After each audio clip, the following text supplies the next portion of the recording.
सूत जी कथा सुना रहे हैं और सूत जी कथा सुनाते हुए भगवान के अवतारों का वर्णन करते हैं। अवतारों के वर्णन के पश्चात सूत जी ने भागवत जी की रचना कैसे हुई इस विषय को बताया। बहुत ध्यानपूर्वक सुनिएगा सब लोग।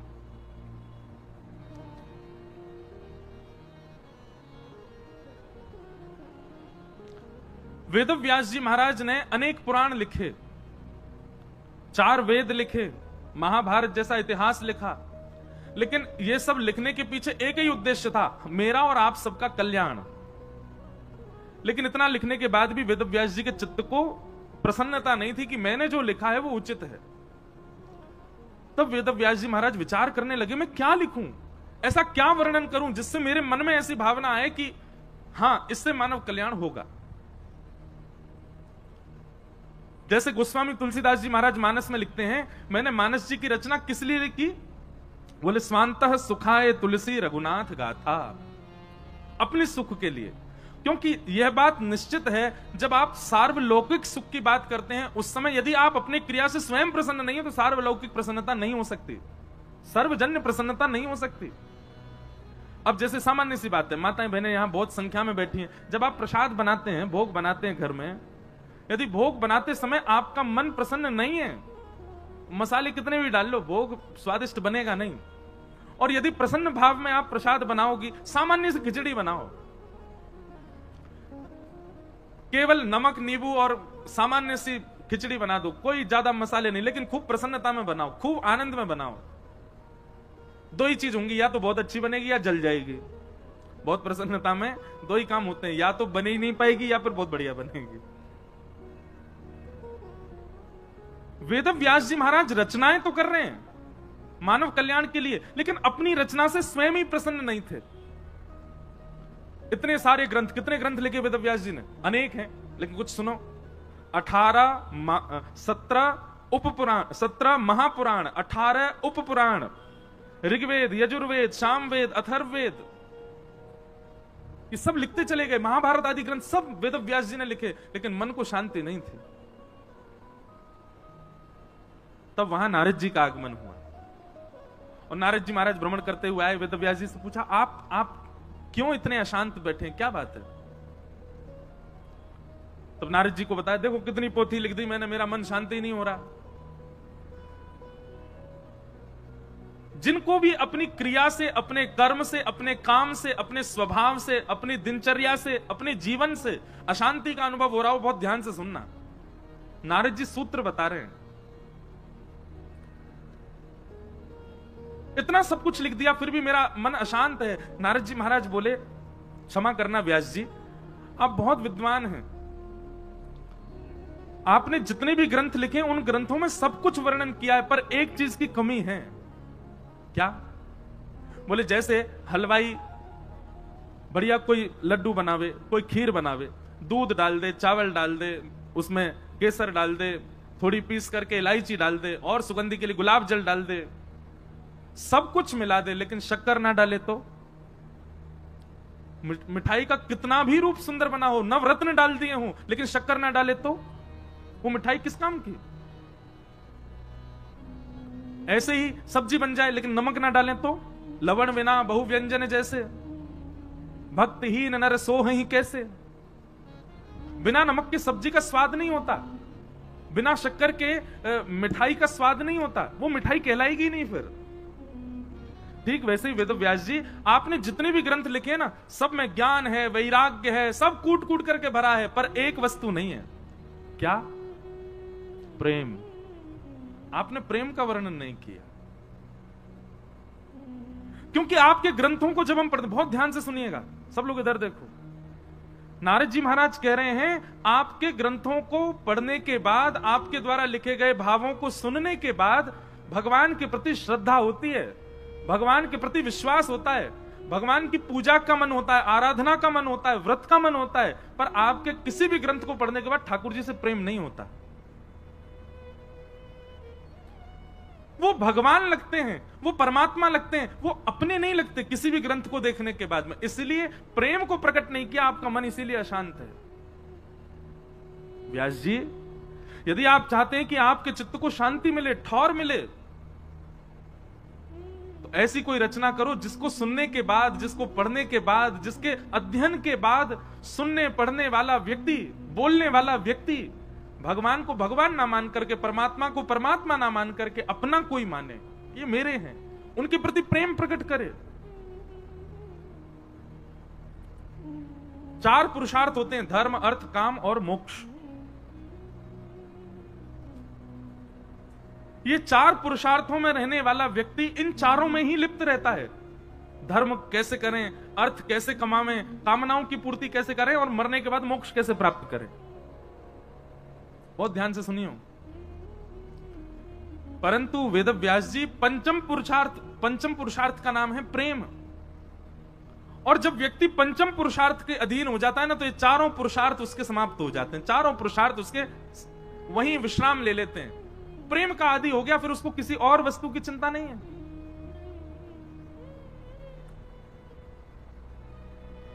मीराबाई प्रेम की अधिकारी हो गई, और जब प्रेम के मार्ग में इतनी आगे बढ़ गई, तो उनके लिए फिर कोई नियम नहीं, उनके लिए कोई धर्म नहीं, उनके लिए कोई शास्त्र नहीं, उनके लिए किसी भी प्रकार का कोई आज्ञा नहीं थी। वो सब चीज से परे हो गई।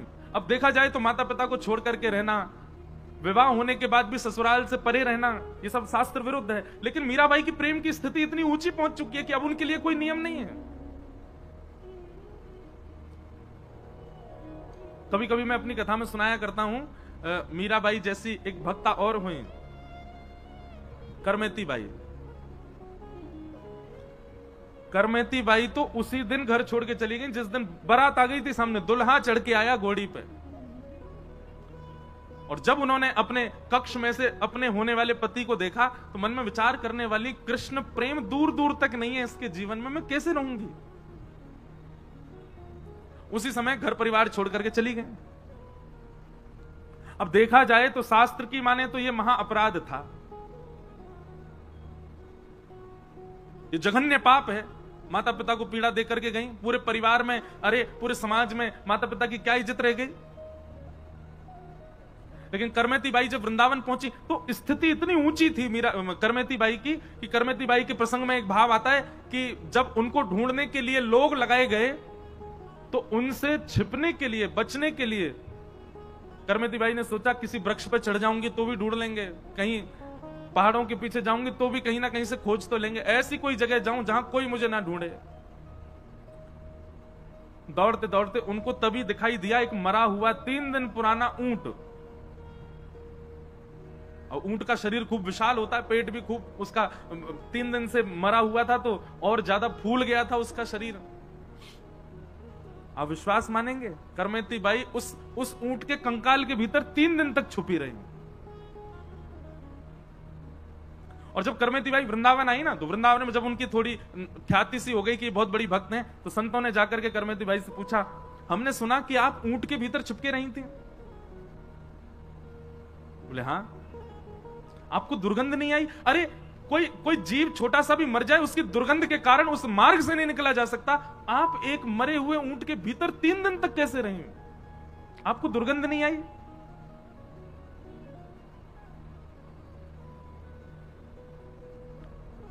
करमेती बाई का उत्तर बहुत सुंदर था।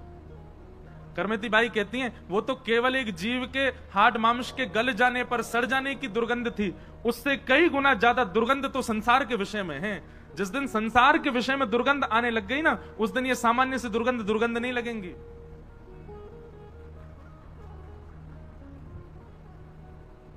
अभी संसार में हमको बहुत सुगंधी लगती है और छिड़की भी जा रही है पीछे। संसार के विषय बहुत अच्छे लगते हैं। पहले शादी बढ़िया लगती है, करनी है, पत्नी बढ़िया लगती है। पहले महाराज ब्याह से पहले ऐसी लगे लक्ष्मी, और पति ऐसा लगे साक्षात नारायण। मेरी हुई नहीं है, आप सबको ज्यादा पता होगा, मैं तो केवल देख देख करके बता रहा हूं। लेकिन ब्याह हो जावे के बाद मैं कभी कभी बहुत एज्यूम करता हूं कि अब ये पहले तो भाई एक दूसरे को देखवे के काजे दिन रात को भी भान नहीं कर रहे हैं, रात में ही भागे जा रहे हैं, कभी भी मिल रहे हैं, बस एक झलक दिख जाए महाराज। जैसे भक्त तड़पे ठाकुर जी को देखवे को, ऐसे प्रियतम तड़पे अपनी प्रियतमा को देखवे को। लेकिन 2 साल बाद 3 साल बाद हो क्या जाता है, फिर वही लक्ष्मी जो थी वही पूतना जैसी दिखने लगे वाकू। नहीं, वो नहीं दिखती है, वो पति को ज्यादा सुहाती नहीं, फिर और पत्नी को भी पति ज्यादा सुहाता नहीं, वो भी उसको समझ। क्यों? प्रारंभ में संसार की हर विषय वस्तु अच्छी लगती है। बालक हो जाए, बालक हो जाए, बालक हो जाए, एक संतान हो जाए। महाराज दर दर भटकते हैं लोग जिनके संतान नहीं है, और वही संतान आकर के जब नाक में दम कर देती है, फिर दर दर ढूंढते हैं कि ये सुधर जाए कैसे भी, इसकी बुद्धि सुधरे, इसका स्वभाव। महाराज जी का आशीर्वाद ले, गुरु जी का आशीर्वाद, गुरु जी इसको कुछ बताओ, ये बिल्कुल नहीं मानता, हमारी ऐसा हो गया। काय को रो रहे थे पहले कि हो जाए। संसार की हर विषय वस्तु, अच्छा चलो ये तो रहे संबंधों की बात। रसगुल्ला बढ़िया लगता है, राजभोग बढ़िया लगता है, रबड़ी बढ़िया लगती है, सब मात्रा में बढ़िया लगते हैं। उस मात्रा से अधिक सेवन करते ही उस वस्तु को देख भी लिया ना तो वमन हो जाएगा। संसार की हर वस्तु एक समय तक की बढ़िया लगती है, तो इसका मतलब क्या है? वो वस्तु बढ़िया नहीं थी। वो वस्तु का स्वरूप तो वही है कि उसको देख के आपको वमन नहीं होगा, वो उसको देख करके आपके मन में उससे उच्चाटन ही आना था। पर आपकी इंद्रियां इतनी बलवान थी कि प्रारंभिक सुख लेने के लिए आपको इतना तड़पा दिया, आपको इतना भगा दिया। बोले नहीं, ये पाओ, इसको लेना है, ये चाहिए ही चाहिए। बड़ी बड़ी गाड़ियों का शौक रखते हैं लोग। कितने दिन का शौक रहता है? 1-1.5 महीना में वो गाड़ी प्रिय नहीं लगती, फिर और अच्छी चाहिए। दुर्गंध तो हम सबको आती है, पर भोगने के बाद आती है। पर वैष्णव भक्त जब संत आश्रित हो जाते हैं, भगवत आश्रित हो जाते हैं, उनको दुर्गंध का अनुभव पहले ही हो जाता है कि इसमें अभी बाह्य सुख लग रहा है, लेकिन कुछ दिन बाद यह है हमको सुख नहीं देगी। ऐसा नहीं है वैष्णव ये कोई विवाह का विरोध है या कोई संतान उत्पत्ति का विरोध है, नहीं। ये तो सम है, ये तो सब करते हैं, भक्त भी करते हैं। पर इसके अलावा भी कई संसार के ऐसे भोग हैं, वो बड़े सुगंधी युक्त लगते हैं, पर वो होते नहीं है। करमती बाई ने वही कहा, बोले जिस दिन संसार के विषय की दुर्गंध सूंघ लोगे, उस दिन ये सामान्य जीव की मरे हुए की दुर्गंध आपको दुर्गंध नहीं लगेगी। और करमती बाई वृंदावन आके रहने लगी, तो उनके पिताजी आए। पिताजी को पता था एक ही जगह मिलेगी, वृंदावन में ही मिलेगी। वृंदावन में ढूंढते ढूंढते पूछा कहां है, तो पता चला यमुना जी के तट पर कुटिया बना करके ठाकुर जी की सेवा करती हैं और वहीं बैठ करके भजन कर रही हैं करमती बाई। पिताजी जब गए तो जाकर के करमती बाई से मिले और कहा, बेटा तूने एक बार भी नहीं सोचा कि तेरे पिता की क्या स्थिति होगी?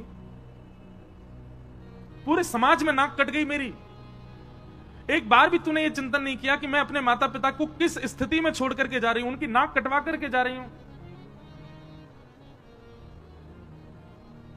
करमती बाई कहती हैं, पिताजी क्षमा करना, आपको मेरी बात बुरी लग सकती है, पर मैं सत्य ही कहूंगी। नाक उनकी कटती है जिनकी होती है, और नाक उन्हीं की होती है जो कृष्ण भक्ति में आश्रित होते हैं। संसार में आए, 10 इंद्रियां प्राप्त कर ली, मानव तन प्राप्त कर लिया, और उसके बाद भी कृष्ण भक्ति में अग्रसित होकर के उनकी प्राप्ति नहीं करी, तो मानेंगे कि हमारी नाक कट गई। पृथ्वी पर आए, मानव बन गए, बोलने के लिए स्वर मिला, देखने के लिए आंख मिली, सुनने के लिए कान मिले, करताल बजाने के लिए हाथ मिले, प्रदक्षिणा के लिए पैर मिले, फिर भी इतनी सब व्यवस्थाओं के बाद भी कृष्ण नहीं मिले, तब समझेंगे कि हमारी नाक कटी। इस संसार में फंसने से और संसार से निवृत्त होने से कौन सी नाक बचती है और कौन सी नाक कटती है पिताजी? तब उनके पिताजी को लगा कि ये स्थिति सामान्य नहीं है, करमती बाई की ऊंची स्थिति है। तो भैया जब प्रेम की स्थिति आती है ना, क्षमा करना, कोई आजकल का व्यक्ति इस कथा को सुनकर के ये कदम ना उठा ले।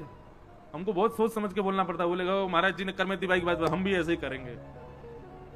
ब्याह फाइनल कर लो, सब फाइनल कर लो, जा देना ब्याह वही देना, पर्चा में लगे इंद्रेश जी कथा में सुना था तो अब हम छोड़ छाड़ के जा रहे हैं, ऐसा मत कर देना।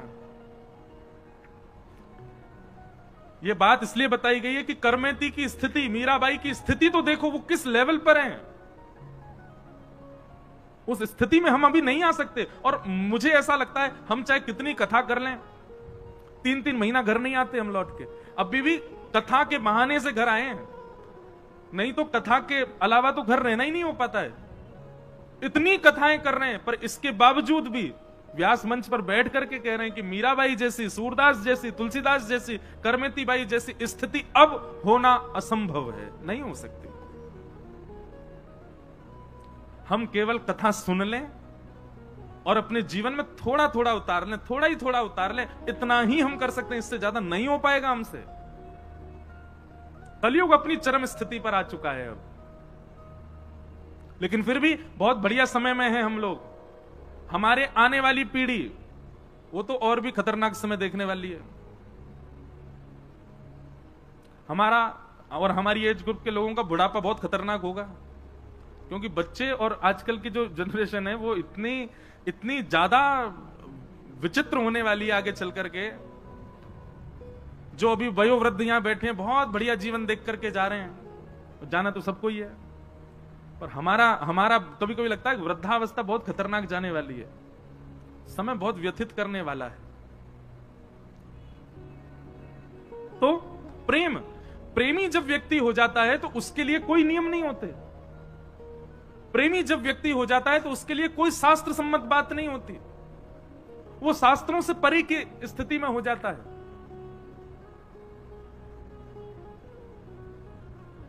नारद जी महाराज कहते हैं, हे व्यास जी, आपने सब कुछ लिखा अपने ग्रंथों में, पर ऐसा कुछ भी वर्णन नहीं किया जिसको सुनकर के मानव को ठाकुर जी से प्रेम हो, इसलिए आपका मन व्यथित है। कृपा करके अब ऐसा कुछ लिखो जिसको सुनकर के परमात्मा से, पर ब्रह्म से, उस जगत नियंता जगदाधार से प्रेम हो सके। वेद व्यास जी बोले, कैसे लिखूं? बोले, चिंतन करो, और चिंतन करने के बाद में ठाकुर जी के प्रेम स्वरूप का चिंतन करो। ऐश्वर्य स्वरूप नहीं, शंख चक्र गदा पद्मधारी अपना सुदर्शन चक्र चलाते हैं महाराज, ऐसे महाभारत युद्ध लड़वाते हैं, बीच में खड़े होकर के ज्ञान देने लग जाते हैं, विराट रूप में प्रकट हो जाते हैं, एक साथ 16,108 पत्नियों के साथ 16,108 रूप धारण करके रहते हैं। ये सब बातें ठाकुर जी के ऐश्वर्य की हैं, ऐश्वर्य की बातें नहीं, ठाकुर जी के स्वभाव की बातें, ठाकुर जी के प्रेम की बातों का चिंतन करो और उसका वर्णन करो, तब आपके चित्त को शांति मिलेगी। तब वेद व्यास जी ध्यानस्थ हुए, और ध्यानस्थ होने के उपरांत जब उन्होंने रचना की तो फिर एक दिव्य ग्रंथ हम सबको प्राप्त हुआ, जिसका नाम है श्रीमद् भागवत महापुराण। बोलो भागवत महापुराण की जय। तो हम एक बात कह रहे थे, जो कोई भी व्यक्ति मानसिक पीड़ा से पीड़ित हो, अपने काम में प्रसन्न नहीं है, अपने जीवन से प्रसन्न नहीं है, तो निश्चित है कि उसके जीवन में, उसके स्वरूप में, उसके स्वभाव में प्रेम कम है। प्रेम जब आता है ना चित्त में, तो व्यक्ति को ठौर मिल जाती है, वो स्थित हो जाता है, वो स्थिर हो जाता है। और प्रेम केवल और केवल भागवत जी सिखाती हैं, भागवत जी से ही आप प्रेम सीख पाओगे। और याद रहे, ये प्रेम किसी संसार के व्यक्ति से नहीं हो सकता। मैं कहा करता हूं कथा में, प्रेम केवल और केवल ठाकुर जी से हो सकता है। संसार में तो आकर्षण होता है, संसार में तो प्यार होता है, संसार में तो वासना होती है, प्रेम नहीं होता। प्रेम तो केवल ठाकुर जी के लिए। तो जिस दिन आपके जीवन में श्री कृष्ण प्रिय रूप से आ गए, आपको सब अच्छा लगने लगेगा, सब प्रसन्न हो जाओगे, सब चीज से अच्छे हो जाओगे। बस करना क्या है? 3 काम, विश्वास, संबंध और समर्पण। ठाकुर जी पे भरोसा रखो, विश्वास करो। दूसरी बात, संबंध बनाओ। ठाकुर जी से बिना संबंध की भक्ति मत रखो, कोई भी एक संबंध रखो और उस संबंध का परिपूर्ण रूप से पालन करो। जो भी संबंध माना है ठाकुर जी से, उसका पालन करो। पुत्र मानो, भाई मानो, सखा मानो। मेरी दृष्टि में 2 संबंध सबसे अच्छे हैं, या तो गुरु का या फिर सखा। व्यक्ति को संवारने और बिगाड़ने के ये दो ही मार्ग होते हैं। गुरु संवारता है और सखा संवारता भी है, सखा बिगाड़ता भी है। अच्छा सखा होगा तो संवारेगा, और बुरा सखा होगा तो बिगाड़ भी देगा। लेकिन सखा और गुरु के रूप में यदि ठाकुर जी हैं, तो निश्चित है कि आपका संबंध सुदृढ़ होगा, ठाकुर जी संभाल लेंगे। इसलिए आज ही विश्वास, संबंध और समर्पण, इन 3 कामों को करो। ठाकुर जी विश्वास करो, दूसरी बात संबंध बनाओ, और तीसरी बात समर्पण, समर्पित हो जाओ।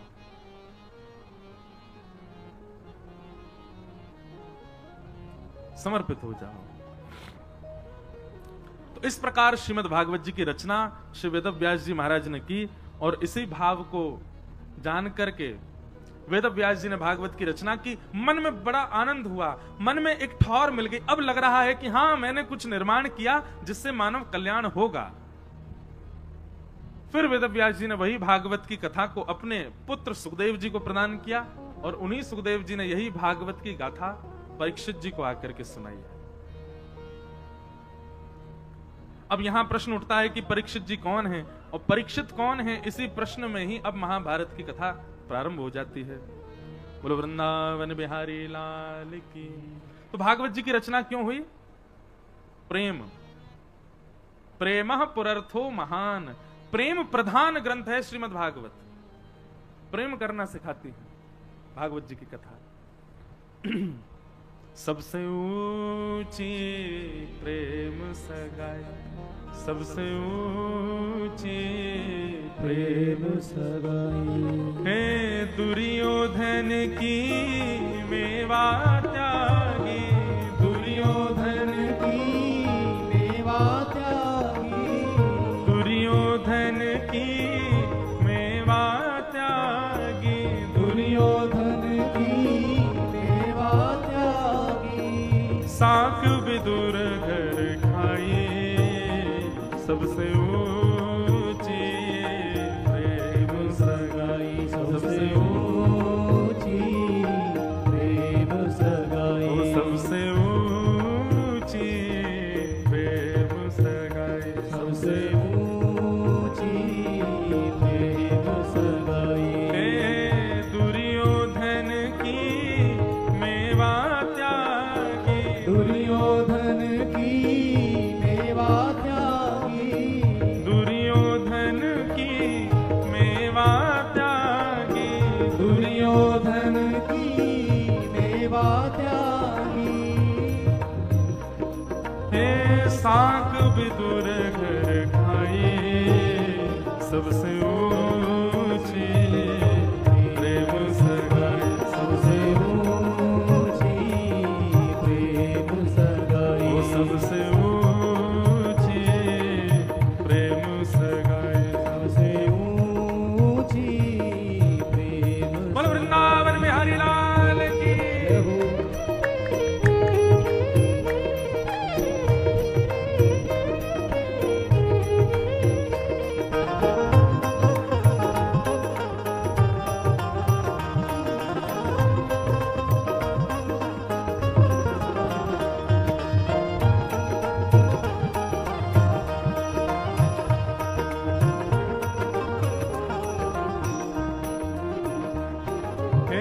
प्रेम के वश अर्जुन रथ हाँक्यो, प्रेम के वश अर्जुन रथ हाँक्यो, प्रेम के वश अर्जुन रथ हाँक्यो, प्रेम के वश अर्जुन रथ हाँक्यो, भूल गए ठकुराई, हो भूल गए ठकुराई,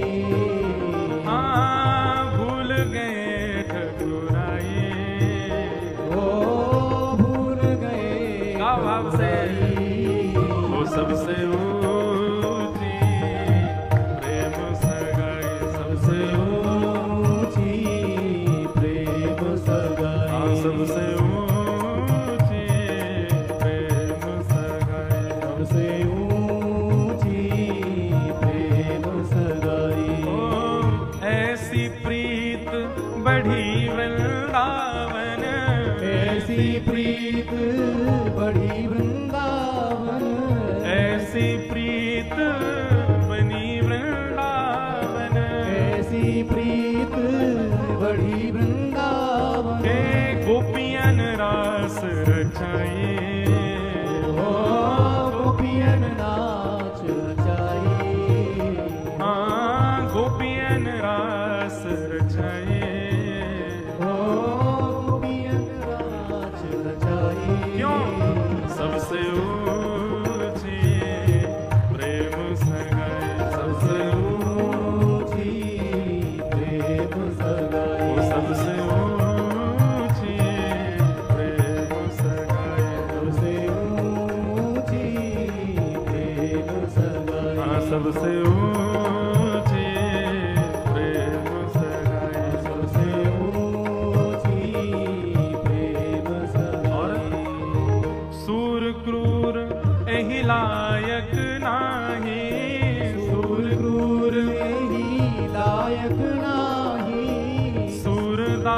यही लायक नाही, सूरदास यही लायक नाही, केहि विधि करहूं बड़ाई, हाँ केहि विधि करो बड़ाई, हाँ केहि विधि करहूं बढ़ाई, हाँ कहीं विधि करो बड़ाई, वो सबसे ऊंची प्रेम सगाई, सबसे ऊंची प्रेम सगाई, हाँ सबसे ऊंची प्रेम सगाई, सबसे ऊंची प्रेम सगाई, हाँ सबसे ऊंची प्रेम सगाई, सबसे ऊंची प्रेम सगाई, वो सबसे ऊंची प्रेम सगाई, सबसे ऊंची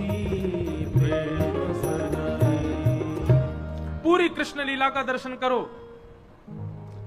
ज्ञान प्रधान नहीं है, ज्ञान है पर प्रधान नहीं है।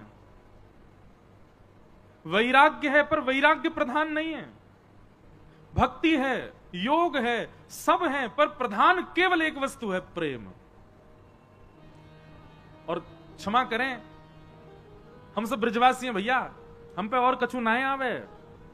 हम सबंसों ठाकुर जी की प्रीति यही मारे सबसे ज्यादा है। केवल 11 वर्ष 56 दिन की लीला है ठाकुर जी की ब्रजमंडल की, लेकिन पूरे विश्व पे भारी पड़े। काय को? पूरी कृष्ण लीला पे भारी पड़े हमारे ब्रज की लीला। काय को? क्योंकि प्रेम प्रधान है।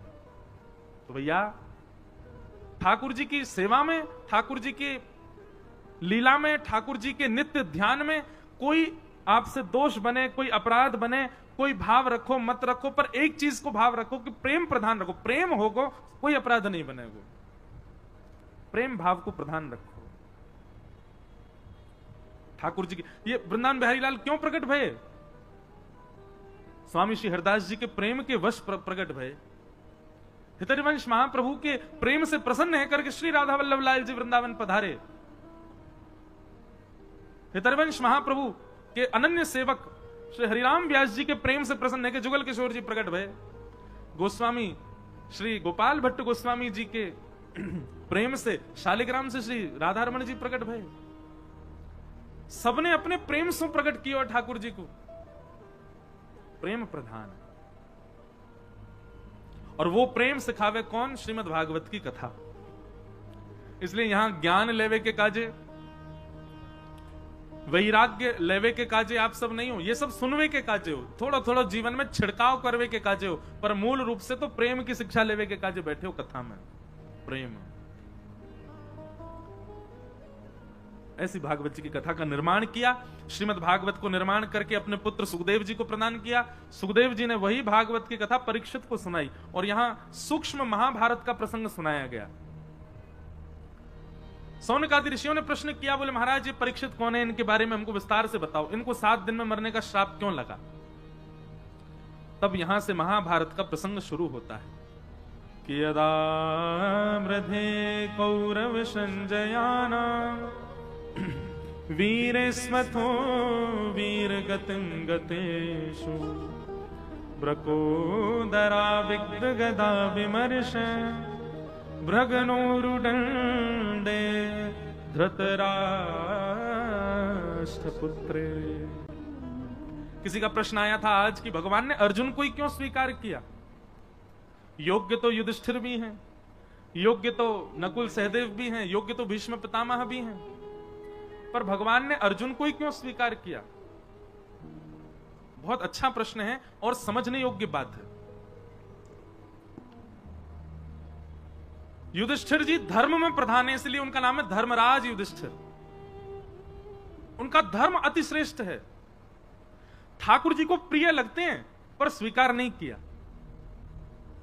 इसलिए कोई धर्म के आचरणों को ही पूरे दिन लिखते लिखते करता रहता हो कि ये धर्म में करना, ये धर्म में करना, ठाकुर जी का प्रिय बन जाएगा, पर ठाकुर जी उसको संग रखें इतना प्रिय नहीं लगेगा ठाकुर जी को। नकुल सहदेव बुद्धिमान है, स्वरूपवान है, पर आपके स्वरूप से, आपकी बुद्धि की चाटुकारी से, आपकी चतुराई से ठाकुर जी इतने प्रसन्न नहीं होंगे। प्रिय लग सकते हो, पर प्रसन्न होकर ठाकुर जी गले में गलवैयां डाल लें, ये ठाकुर जी नहीं करेंगे।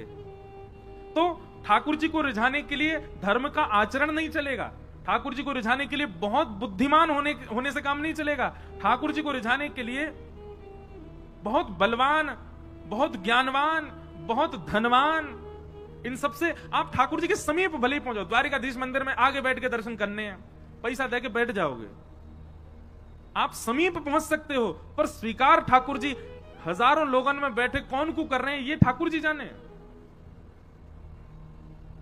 इतने सब लोगों में अर्जुन स्वीकार क्यों किया गया? क्योंकि अर्जुन के पास में सब कुछ है, पर सब कुछ गौड़ है, प्रेम प्रधान है। प्रसंग आता है, मैं बहुत बार सुनाता हूं कथा में, कि जब महाभारत का युद्ध निश्चित हुआ तो अर्जुन और दुर्योधन दोनों गए भगवान के पास। दुर्योधन ने जाकर कहा महाभारत युद्ध होने वाला है, आप किस तरफ रहोगे? भगवान बोले पक्षपात में करता नहीं हूं, तुम दोनों मेरे भैया हो, अब ये तो बड़ी विडंबना हो गई कि मैं किस तरफ रहूं। दुर्योधन बोला कि आप में तो शक्ति है, आप दो दो रूप धारण कर सकते हो, एक रूप से हमारे पास रहो, एक रूप से वहां रहो। भगवान बोले फिर तो महाभारत हो गई तुम्हारी, फिर तो जीवन भर चलती रहेगी, कभी खत्म ही नहीं होगी। जब दोनों तरफ ही परब्रह्म खड़े हो जाएंगे तो फिर महाभारत पूरा कैसे होगी? बोले कोई तो निधान बताओ। तो भगवान ने बड़ा अटपटा उदाहरण दे, अटपटा निधान निकाला, समाधान निकाला। अच्छा, ठाकुर जी सदैव अटपटे समाधान ही देंगे। जैसे मैं एक उपाय बताता हूं कि कभी आप संशय में पड़ जाओ तो ठाकुर जी के आगे पर्ची डाला करो। जैसे कि ठाकुर जी हमको दिल्ली पढ़ने के लिए जाना चाहिए कि नहीं? अब आपका मन तो कह रहा जाना है, लेकिन ठाकुर जी को यदि लगेगा ना कि नहीं इसके नहीं जाने में ही भलाई है, तो ना ही आएगा। लेकिन कई बार ठाकुर जी ऐसे निर्णय भी लेते हैं, जैसे मान लीजिए आपने ठाकुर जी के आगे पर्ची डाली, दिल्ली जाके पढ़ना है, तो ठाकुर जी कहे हाँ ठीक है जाओ। अब आप दिल्ली आ गए। अब दिल्ली आते ही महाराज क्या हुआ कि वहां के संगत के अनुसार इतने बिगड़ते चले गए महाराज, सब काम बिगड़ता चला गया, सब कुछ। अब फिर आप सोचो अरे ठाकुर जी ने तो आज्ञा करी थी कि हाँ जाना है, फिर ऐसा क्यों? निश्चित ही भविष्य में आप कई बार ठाकुर जी ऐसे निर्णय भी लेंगे कि उन निर्णयों में आपको ठोकर लगे, ठोकर से आपको पता चले कि नहीं आगे मुझे ऐसा करना है, तो जबरदस्ती ठाकुर जी ऐसा निर्णय लेके देंगे जिसमें आपको जबरदस्ती गिरना ही पड़े। कई बार अनुभव किया मैंने। हम कुछ पूछते हैं लाल जी से, अपने लाल जी के आगे पर्ची डालते हैं, तो लाल जी जो देते हैं ना, तुम अब तो मैं जानने लगा हूं, अब तो मैं समझ गया हूं कि जो आएगा इसका मतलब यह है जो तू चाहता है वो नहीं मिलेगा, जो तेरे लिए जरूरी है वो मिलेगा। इसलिए ठाकुर जी के सामने जब कुछ संशय रखो तो उसमें यह मत सोचना कि आपको जो चाहिए ठाकुर जी वो देंगे, आपके लिए जो जरूरी है वही ठाकुर जी बताएंगे। और एक बात हमारी मान लीजिएगा, ठाकुर जी के आगे ये पर्ची डालने वाला काम इतना परेशान मत के करना उनको कि रोज ही डाल रहे हो, हर बात पे पूछे रहे हो चाय पिए कि नहीं पिए बताओ। इतना परेशान मत करना। कई अपने जीवन के निर्णय स्वयं लीजिए, जब बहुत ज्यादा लगे कि अब इसमें मुझे क्या ही करना चाहिए आप बताओ।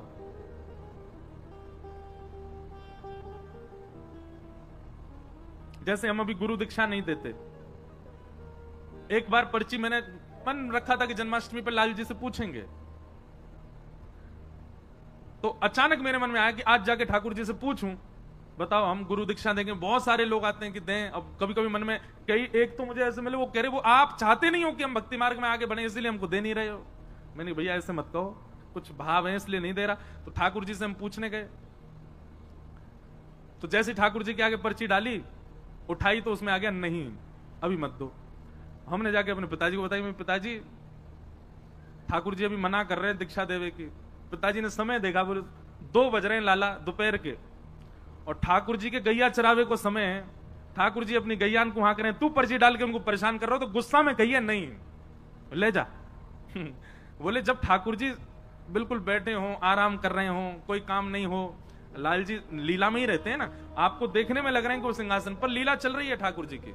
इस समय ठाकुर जी गैया चरा के लौट रहे होंगे, अब कितने बज गए 6 बज गए, आ गए, अब फल पा रहे होंगे। और फल पा करके फिर यशोदा मैया पहुंचेगी, ठाकुर जी के हाथ पामन को पहुंच के फिर आरती करेगी, अरे मेरो लाला आए गो, गैया चरा के आए हो।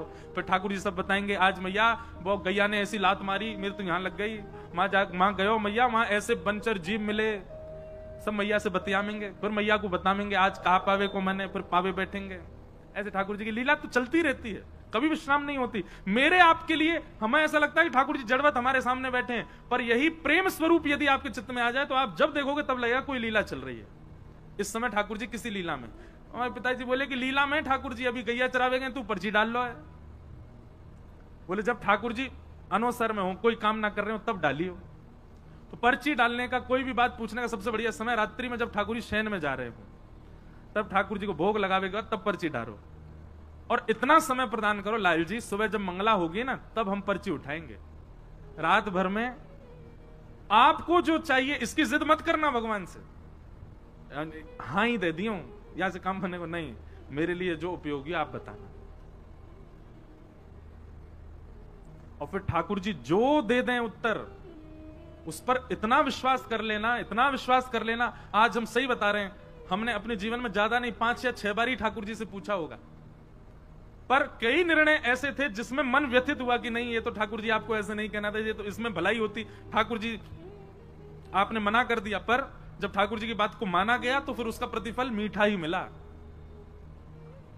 कई बार ठाकुर जी ऐसे निर्णय भी ले देंगे कि जिससे आपको ठोकर भी खानी पड़े, तो भी विश्वास मन में रखना, कोई बात नहीं, ठाकुर जी ने गिराया भी हमारी भलाई के लिए।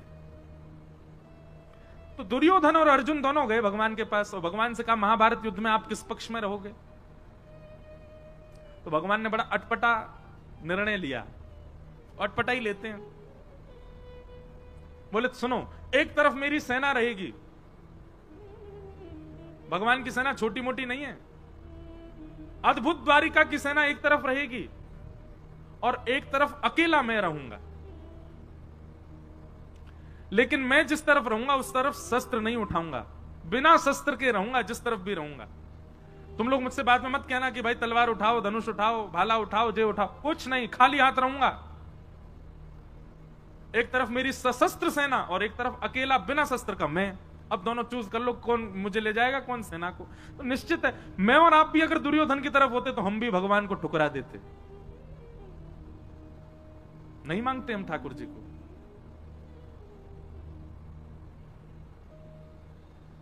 दुर्योधन ने कहा वो ऐसा है ना ठाकुर जी, आपका प्रेम थोड़ा पांडवों से ज्यादा ही है कुछ, आप तो पांडवों के पास ही जाओ, सेना में ले जाता हूं। भगवान बोले ले जाओ। सेना लेकर के दुर्योधन चला गया, अर्जुन सामने अकेला बैठा है। भगवान बोले अर्जुन तेरे लिए कितनी भी व्यवस्थाएं बना दूं मैं, लेकिन तेरी बुद्धि कभी जग नहीं सकती। अरे पहले बोल देता कि सेना हमको चाहिए, तुम्हारे पास सैन्य बल कम है, मैंने इसीलिए सेना का प्रस्ताव रखा क्योंकि तुम्हारी सेना कम है कौरवों से, तो तुम कह सकते थे कि हमारे पास सैन्य बल कम है, हमें सेना दे दो। अब मैं बिना शस्त्र के चला जाता कौरवों के पास, अब सेना तो वो ले गया, अब तेरे पास आऊंगा मैं, एक तो वैसी सेना कम तुम्हारी, और ऊपर से एक इंसान और बढ़ गया जो केवल खाएगा और सोएगा, कुछ नहीं करूंगा मैं। लेकिन अर्जुन प्रेमी है, ठाकुर जी के भावों को समझता है। मैं और आप अर्जुन की जगह होते तो रो गए होते इतनी बात में, ठाकुर जी अब फिर से कर दो टॉस, फिर से दे दो हमको, हम सेना ले लेंगे, उसको आप चले जाओ। हम तो कभी कभी मैं सोचता हूं कि बहुत गरीमत है कि द्वापर और त्रेता में हम आप नहीं थे, हम कलयुगी जीव नहीं थे, हम बड़े खतरनाक है महाराज। भगवान बलि के यहां गए तो बामन बन के गए और संकल्प लेते ही विराट हो गए, 2 पग से तीनों लोग नाप लिए, तीसरा पग रखने के लिए भगवान पर पास जगह नहीं बची, तो बलि ने कहा तीसरा पग मेरे सिर पर रख दो। कभी कभी मैं सोचता हूं बलि की जगह मैं और आप में से कोई और होता तो हम ठाकुर जी को केस कर देते। बोले क्यों? बोले जब आए थे तब बामन बन के आए थे, चीटिंग करी इन्होंने, बड़े हो गए, हम तो 3 पग जमीन देने को तैयार हैं, पर ये वामन बने, वामन बन के ही लें। बहुत चतुर हैं हम लोग, और ठाकुर जी की भक्ति में चतुराई नहीं चलती। आप जितने सहज, जितने सरल, जितने प्रिय ठाकुर जी को, उतने अच्छे लगोगे। भगवान अर्जुन को कहने लगे कि अब तो तेरी तरफ मैं आऊंगा। तो अर्जुन ने एक बहुत अच्छी बात कही, भगवान के चरणों में प्रणाम करते हुए कहा नाथ, ना तो मैं आपको मांगने आया था और ना आपसे मांगने आया था, दुर्योधन आया था इस भावना से, मैं नहीं आया था। मुझे आपसे कुछ नहीं चाहिए और मुझे आप भी नहीं चाहिए। भगवान बोले तो फिर तू क्यों आया? दोनों हाथ भगवान के हाथ में दे दिए, बोले पकड़ो मेरे हाथ। भगवान बोले पकड़ लिए, बोले खुद को देने आया था कि मुझे रख लो अपनी शरण, मैं शरणागत हूं नाथ, मेरे ऊपर कृपा दृष्टि करो। अरे मैं ये भूल नहीं कर सकता कि आपसे कुछ मांगूं, आपसे कुछ मांगूंगा तो कुछ ही मिलेगा, आपको मांगूंगा तो आप भी मेरे आश्रित रहोगे। क्यों? अगर मैं कहूं कि ठाकुर जी मैं आपको मांगने आऊं, मेरे पक्ष में चलो, तो आप मेरे अधीन रहोगे। सुबह उठ करके मुझसे कहोगे हाँ अर्जुन अब बताओ आज क्या करना है, अर्जुन भोजन कब करना है, अर्जुन सोना कब है, सोना कहां है, क्योंकि मैं मांगने आया हूं तो सारी जिम्मेवारी मेरी, सारी व्यवस्था मैं करूंगा। पर मैं तो आपको मांगने नहीं, खुद को देने आया हूं। तो अब स्थिति क्या है, मेरी सारी व्यवस्था आप करो। मैं कब सोऊं, कब खाऊं, कहां जाऊं, क्या करूं, कब उठूं, कब बैठूं, कहां बाण चलाऊं, कहां नहीं चलाऊं, कहां मौन रहूं, कहां बोलूं, ये सारी व्यवस्था अब आपके हाथ में है, मैं खुद को देने आया हूं। ये समर्पण देख करके भगवान ने अर्जुन को स्वीकार कर लिया। और अर्जुन से 2 बार रीचेक किया भगवान ने। भगवान बोले अर्जुन केवल बोले मत, देख ले मैं कुछ भी आज्ञा कर सकता हूं। अर्जुन कहता करिष्ये वचनम तव, आप करके देख लेना, आप जो आज्ञा करोगे करूंगा। भगवान बोले फिर सोच ले, मैं कुछ भी आज्ञा कर सकता हूं। भगवान बोले आप करके, अर्जुन बोला करके देखो। बोले ठीक है युद्ध प्रारंभ होने दे। और युद्ध में भगवान ने महाराज अर्जुन की कमर तोड़ के रख दी। ऐसी ऐसी आज्ञा भगवान करें।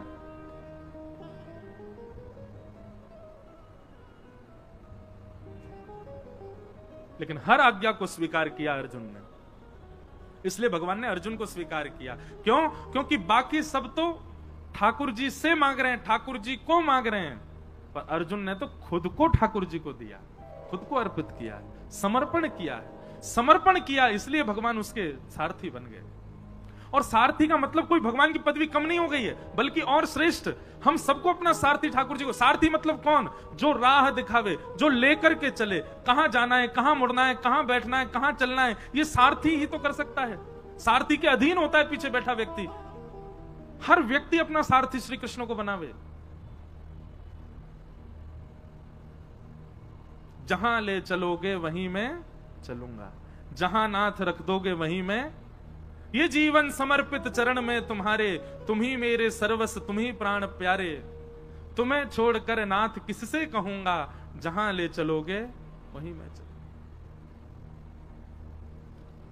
हम लोग ऐसे नहीं जी सकते।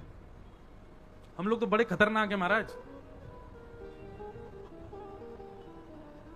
सुख संपत्ति घर आवे, कष्ट मिटे तन का, ओम जय जगदीश हरे। और अंत में गाते गाते वो तेरा तुझको अर्पण क्या लागे मेरा, ओम जय जगदीश हरे। मेरा क्या है नाथ, सब आपका ही तो है। भगवान कहेंगे लाओ चलो वापस करो हमको, ये घर, ये दुकान, ये गाड़ी सब मेरी है, लाओ सब द्वारिकाधीश को अर्पित करके आओ। अरे ठाकुर जी वो तो आरती में लिखा इसलिए गा रहे थे हम, ऐसे थोड़ी कि आपको सब ले ही लेना है। अर्जुन जैसा समर्पण नहीं है हमारे पास। अर्जुन जैसा समर्पण लाओ। भगवान ने एक बार कह दिया तो ना, हां तो हां, ऐसा समर्पण था अर्जुन का। इसलिए भगवान ने अर्जुन को स्वीकार किया। कोई समर्पित हो अर्जुन की भांति। और एक बात मैं कथा में कहा करता हूं, भैया अगर आपकी इस कथा को सुनकर के मन में आ गया हो कि हम भी अर्जुन की तरह समर्पित होंगे, तो पहले ही ध्यान रखना, कस करके सीट बेल्ट बांध लेना अपने जीवन रूपी हवाई जहाज में। क्योंकि जैसे ही आप ये निर्णय लोगे कि अब जो ठाकुर जी जो कहेंगे हम वही करेंगे, ठाकुर जी जो देंगे वही पाएंगे, ठाकुर जी जो चाहेंगे वही होगा, तो फिर बहुत ऊंची विमान की ऊंचाई होगी, रोलर कोस्टर जीवन बन जाएगा। कब ऊपर, कब नीचे, कब यहां, कब वहां, कब महाराज झकझोर के फेंक देंगे ठाकुर जी। लेकिन कभी छोड़ेंगे नहीं। एक बार यदि कोई समर्पित हो गया तो निश्चित है ठाकुर जी उसके साथ खेलेंगे बहुत, पर उसका हाथ छोड़ नहीं सकते।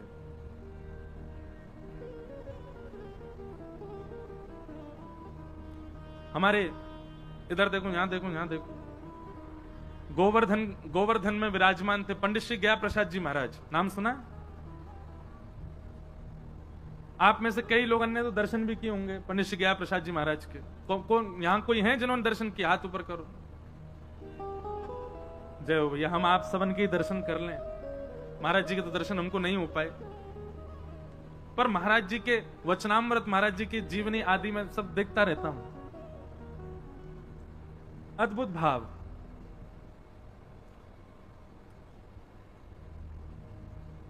सब लोग सावधानी से कथा सुनो, कोई आए कोई जाए, आप तो बस भाव से सुनो कथा। पंडित जी महाराज की वाणी में एक बात बड़ी बढ़िया लगती थी।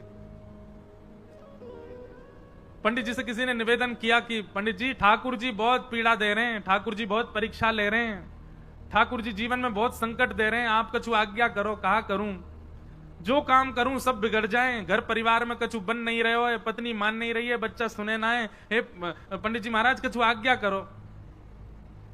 पंडित श्री गया प्रसाद जी महाराज आज्ञा देते हुए कितनी अच्छी बात कहते, बोले अरे भैया, ब्रजभाषा में ही बोलते, बोले जी कन्हैया है ना, जाको खेलवे को बड़ो मन करे, सो जे हमारे संग खेल खेलो करे।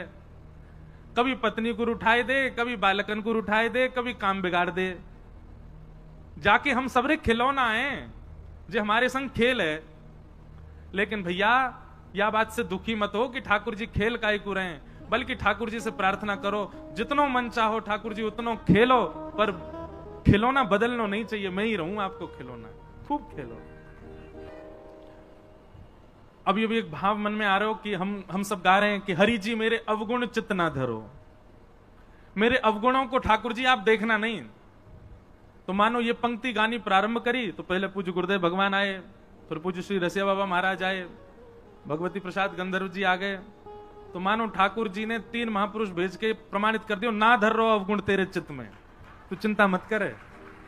ये 3 वैष्णवन को भेज करके ठाकुर जी मानो ये कह रहे हैं कि भैया आप प्रत्यक्ष प्रकट है कि ठाकुर जी ना कहेंगे कि तेरे अवगुण में ना देख रहो, ना विचार कर रहो। तो यही भाव से मानो ठाकुर जी प्रमाणित कर रहे हो, कोई बात ना भैया, क्षमा किए, तेरे अवगुणन पे मेरी दृष्टि ना है, तू आनंद कर। तो ऐसी भावना है।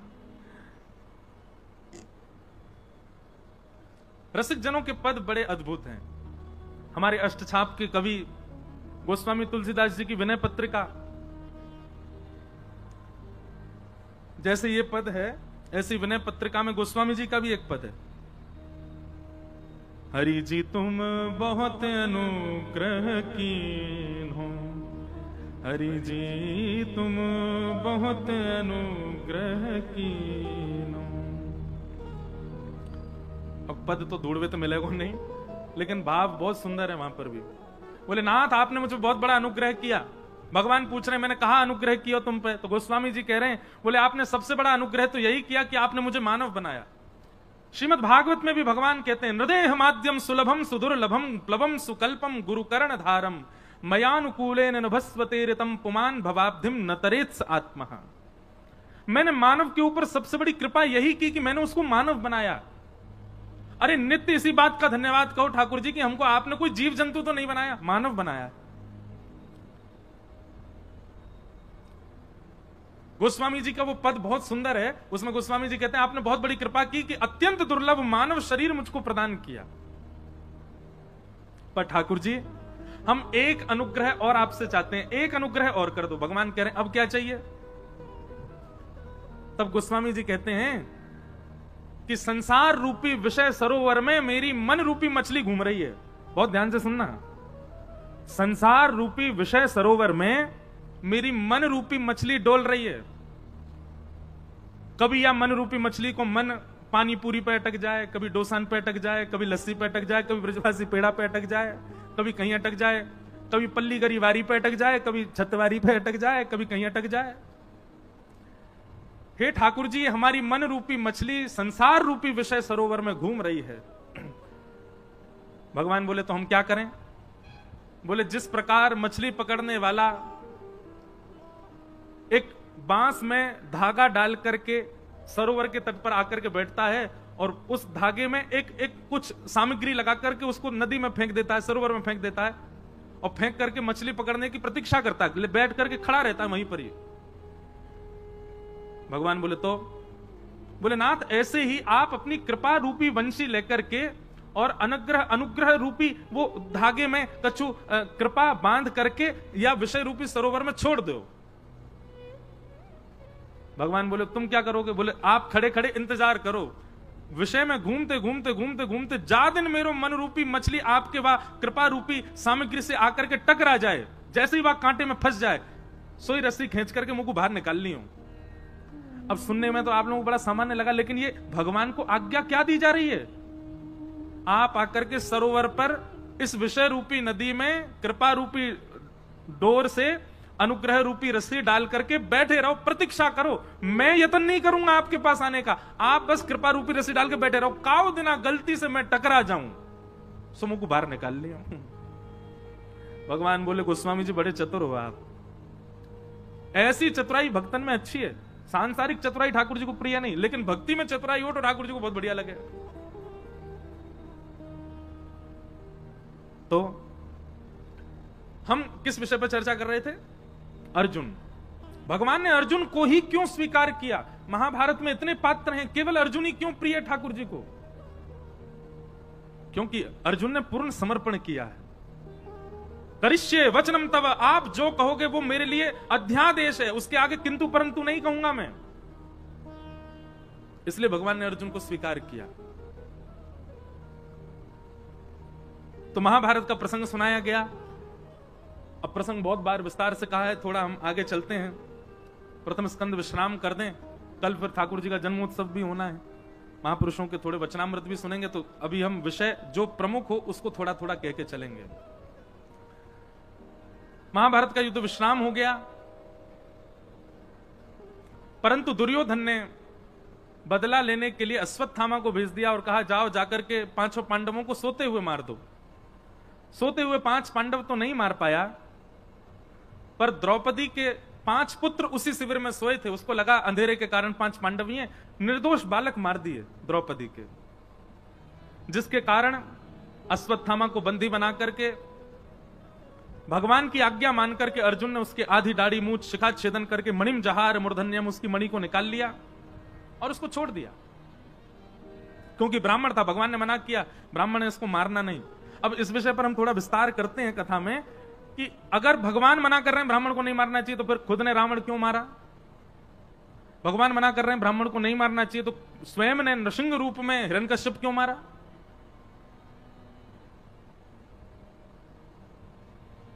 और जब स्वयं ने ब्राह्मण के रूप में ब्राह्मण का भी वध किया है, हिरण्यकश्यप का भी वध किया है, तो फिर आज अर्जुन से क्यों मना कर रहे हैं ब्रह्म बंधुर्ना हंतव्य?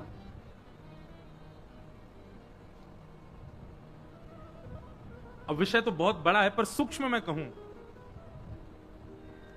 व्यक्ति 2 रूपों से अपना प्रस्तुतिकरण करता है। सब लोग बहुत सावधानी से सुनिएगा। एक तो जन्म से पता चलता है कि वो कौन है, और एक कर्म से पता चलता है कि वो कौन है। जन्म और कर्म ये दोनों प्रमाणित करते हैं कि वो कौन है। अब चाहे वो जाति हो, चाहे वो उसका स्वभाव हो, चाहे वो कोई संप्रदाय हो, सब उसके जन्म और कर्म से पता चलते हैं। पर ये बात आप सब भी स्वीकार करेंगे, पूरा विश्व स्वीकार करेगा, जन्म से आप चाहे जो भी हो, पर कर्म से अगर आप श्रेष्ठ हो तो ही श्रेष्ठ माने जाओगे। बात सही है कि नहीं है? अब जन्म से भले ही आप खूब ऊंचे कुल में हो, खूब श्रेष्ठ कुल में हो, अच्छे जाति में हो, अच्छे संप्रदाय में हो, अच्छे नाम गोत्र में जन्म लिया, लेकिन स्वभाव से बिल्कुल विपरीत हो। जैसे रावण पुलस्त्य ऋषि के खानदान में है, ब्राह्मण कुल है, सारस्वत ब्राह्मण है, और विस्तार तो और क्या क्या है ये सब तो सब विद्वान जाने, पर स्वभाव आज तक जलाया जाता है। रावण एक ब्राह्मण को पूरा विश्व जलाता है हर वर्ष, क्योंकि वहां पर ब्राह्मणत्व गौड़, ब्राह्मणत्व सूक्ष्म हो गया, उसके दुर्स्वभाव की वजह से उसका ब्राह्मणत्व नष्ट हो गया। जन्म से और कर्म से हमारा स्वरूप पता चलता है। रावण भले ही ब्राह्मण है, लेकिन रणभूमि में शस्त्र हाथ में लेकर के खड़ा है, और शस्त्र धारण करने का अधिकार क्षत्रिय का है। और रणभूमि में क्षमा कीजिए, सामने जो आएगा वो शत्रु है, उसकी मृत्यु तो निश्चित है। इसलिए वहां पर यह नहीं देखा गया कि वो ब्राह्मण है, सशस्त्र खड़ा है। शास्त्र हाथ में होने चाहिए ब्राह्मणों के, तो शस्त्र नहीं, वो शस्त्र लेकर के खड़ा है और रणभूमि में खड़ा है, युद्ध भूमि में खड़ा है। और उसके बाद एक पर स्त्री को बंधी बना करके अपहरण करके खड़ा है, पूर्ण रूपेण अपने ब्राह्मणत्व का नाश कर दिया है। इसलिए ठाकुर जी ने वहां विचार नहीं किया है। और रही बात अश्वत्थामा की, आतताई है, रणभूमि में नहीं आया है। रणभूमि में अश्वत्थामा के पिता थे तो मारे गए, ये तो छिप करके एक कायरों जैसा काम कर रहा है। भगवान ने एक प्रकार से उसको ब्राह्मण कहकर के छोड़ दो, इससे कोई भलाई नहीं, इससे कोई ऐसा नहीं कि उसके ऊपर कृपा की, बल्कि अश्वत्थामा को और बड़ा दंड दिया। अगर इसको मार दोगे तो इसकी मृत्यु 2 क्षण में हो जाएगी, ऐसा करके इसको जीवित छोड़ दो कि हर क्षण मरे। बल्कि भगवान ने तो उसको और कड़ा दंड दिलवाया है। अश्वत्थामा आज भी चिरंजीवी है, आज भी जीवित है, परंतु अपने चिरंजीव होने पर, अपने अमर होने पर अश्वत्थामा को कभी प्रसन्नता नहीं होती होगी, रोता ही होगा हर क्षण। भगवान ने कहा बालकों के हत्यारे को अर्जुन मृत्यु दंड मत दो, ऐसा दंड दो कि हर क्षण मृत्यु के समान कष्ट हो और वो मरे भी ना। और वो दंड भगवान ने दिलवाया। और रही बात, एक मेरी बात आप बहुत ध्यान से सुनिएगा, कई जगह ब्राह्मणों के लिए थोड़ा पक्ष आता है कि उनको ऐसा नहीं, उनके प्रति ऐसा, तो कई लोग बोलते हैं महाराज जी उनके पक्षपाती हैं क्या भगवान? हाँ हैं। एक बात ध्यान से सुनना, सबके लिए दंड का निधान है, सबके लिए भगवान कहते हैं तुम ही दंड दे दो, ब्राह्मण को दंड मत दो। तो हमको लगता है भगवान पक्ष कर रहे हैं, ब्राह्मणों के लिए इतनी छूट कर देते हैं। नहीं, भगवान कहते हैं बाकियों को दंड तुम दो, ब्राह्मणों को तो मैं दंड दूंगा। अरे मैंने ब्राह्मण कुल में भेजा, इतने श्रेष्ठ कुल में भेजा, इतना योग्य बनाकर, उसके बाद भी दुष्कर्म। तो ब्राह्मण यदि कुछ गलत करते हैं तो भले ही समाज में उनको मुक्त कर दिया जाए, पर ठाकुर जी कहते हैं कि उनको तो फिर मैं दंड दूंगा। क्यों? क्योंकि श्रेष्ठ कुल में इसलिए थोड़ी भेजा है कि तुम यहां जाकर के ये सब करो। अश्वत्थामा को मुक्त नहीं किया भगवान ने, मृत्यु से भी बड़ा दंड दिलवा दिया, आज तक मृत्यु को प्राप्त कर रहा है। इस प्रकार पूरी लीला हुई। आगे फिर भगवान रथ में आरूढ़ होने लगे, सबसे बोले भैया अब सब हो गया है, सब कुछ व्यवस्थित हो गया, हस्तिनापुर के राजा बन गए, राज्य गद्दी पर युधिष्ठिर को बैठने की भगवान ने आज्ञा कर दी, सब कार्य सब निवृत्त होने लगे। भगवान जैसे ही जाने लगे, इतने में ही अश्वत्थामा ने संपूर्ण कुरुवंश को नष्ट करने के लिए, पांडवों के वंश में कोई तर्पण करने वाला ना बचे, यह विचार करके अभिमन्यु की पत्नी गर्भवती है, सगर्भा है, उसके गर्भ को नष्ट करने के लिए ब्रह्मास्त्र छोड़ दिया। और जैसे ही ब्रह्मास्त्र छोड़ा है, भगवान उसी समय रथ में बैठ करके जा रहे हैं और ब्रह्मास्त्र उत्तरा को मारने के लिए आ रहा है। उसी समय दोनों भुजा उठा करके ठाकुर जी की ओर दौड़ती है उत्तरा कि पाहि पाहि महायोगिल देव देव जगतपते नान्यम तद्भयम पश्ये यत्र मृत्यु परस्पर। दोनों भुजा उठा करके पूर्ण समर्पण की भावना से ठाकुर जी की ओर दौड़ी है। हे जगतपति मेरी रक्षा करो। जैसे ही दोनों भुजा उठा करके भगवान की ओर दौड़ी, वहां युधिष्ठिर भी खड़े हैं, वहां अर्जुन भी खड़े हैं। अरे उत्तरा के खास ससुर जी हैं अर्जुन, अभिमन्यु की पत्नी है, अपने ससुर जी के पास नहीं गई। युधिष्ठिर राजा हैं, राजा के पास नहीं गई, किसी के पास नहीं गई, सीधे भगवान के पास गई है। और मानो सबको यह बता दिया कि रक्षक तो केवल और केवल यही हैं, द्वारिकाधीश जगतपति। पति शब्द का अर्थ क्या होता है? रक्षक। ये जगत रक्षक हैं। आप चाहे कितनी भी ऊंची पदवियों पर बैठे हो, चाहे कितने भी बड़े बलवान हो, पर विश्व रक्षक तो यही हैं। इसलिए किसी की शरण में नहीं गए। द्रौपदी ने जो गलती की थी चीरहरण के समय, सबके आगे हाथ फैलाए। आज उत्तरा ने वो गलती नहीं की, सीधी दौड़ी भगवान के पास। और मानो ऐसा विद्वज्जन कहते हैं कि उत्तरा ने भगवान से जाके कहा, मुझे भले ही कुछ भी हो जाए, मेरे गर्भ के बालक को बचा लीजिए, मेरे गर्भ के उस बालक को जीवित रखिएगा नाथ।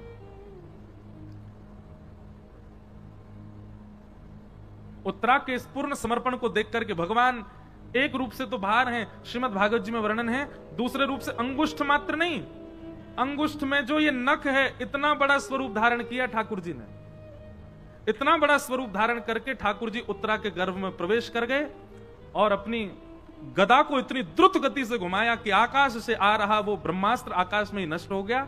भगवान ने उत्तरा के बालक की रक्षा की। ताली बजाने वाली बात ये नहीं थी, ताली वैसे तो थी, पर इससे भी श्रेष्ठ बात अब आएगी। क्या? जैसे ही सबको पता चला कि आकाश में ब्रह्मास्त्र नष्ट हो गया, तो सब लोग भगवान की जय जयकार करने लगे, अरे द्वारिकाधीश की जय, कृष्ण कन्हैया लाल की जय, देवकी नंदन गोपाल की जय। भगवान बोले चुप चुप चुप, क्या कर रहे हो आप लोग, मेरी जय जयकार क्यों कर रहे हो? बोले लाला तुम्हारी शरण में आई तो तुम नहीं बचा ली। बोले मैं तो तुम्हारे सामने खड़ा हूं, मैंने तो कुछ किया ही ना, मैं तो यहीं खड़ा हूं, मैं तो हिलो भी ना अपनी जगह पे। तो बोले फिर ये ब्रह्मास्त्र कैसे नष्ट भयो? तो ठाकुर जी बोले ये तो उत्तरा के पातिव्रत और उत्तरा के जीवन की तपस्या का फल है कि उसने अपने तप बल से ब्रह्मास्त्र को नष्ट कर दिया। बात समझे? ये ठाकुर जी का स्वभाव है, क्रिया करने के बाद भी आपको ऐसा दर्शाते हैं कि आपने ही किया था, भगवान ने कुछ नहीं किया।